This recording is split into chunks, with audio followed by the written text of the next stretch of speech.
Bonjour. Un célèbre scientifique aurait produit l'épreuve que la surface de la Lune était jadis habitée par une forme de vie intelligente.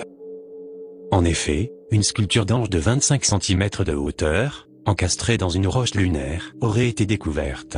Le géologue, Charles Morris, a révélé en 2009 que les astronautes de la mission Apollo 11, de la NASA, avaient rapporté sur Terre, en 1969, une roche ébréchée représentant un ange. À cette époque, le Dr Charles était un scientifique émérite de l'Agence spatiale américaine. Il travailla pour celle-ci pendant 23 ans avant qu'il ne la quitte en 1987. Toutefois, il maintient toujours des liens étroits avec de nombreux anciens collègues.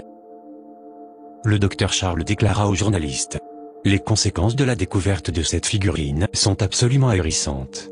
Cela signifie qu'à un moment la Lune avait une atmosphère propice à la vie. De plus, elle fut le foyer d'une race d'êtres sophistiqués, avec un sens très raffiné de la beauté.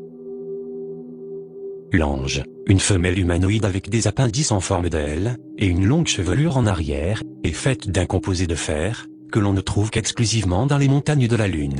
Cela exclut la possibilité qu'il ait été abandonné par une race d'aliens, provenant d'une autre planète. Il a été poli à la main, et possède un éclat métallique argenté.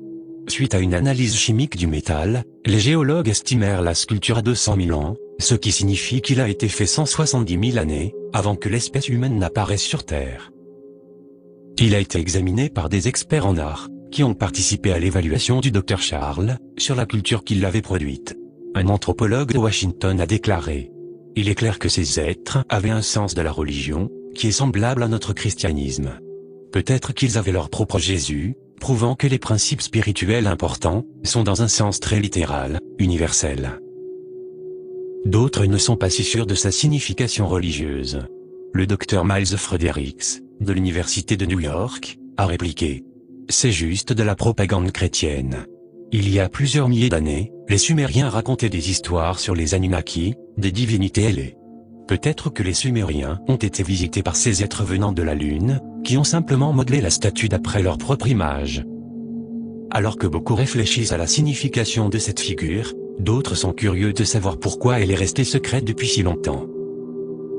Le Dr Charles déclara: « L'artefact était connu parmi l'ensemble des initiés de la NASA pendant des années, mais l'agence spatiale décida de garder ces informations hautement confidentielles, craignant une panique dans le monde entier.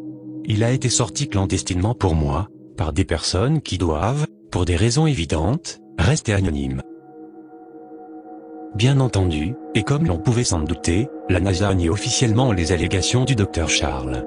La statue fut affichée pour les photographes et les journalistes, mais est actuellement détenue, pour une étude plus approfondie, dans un endroit inconnu.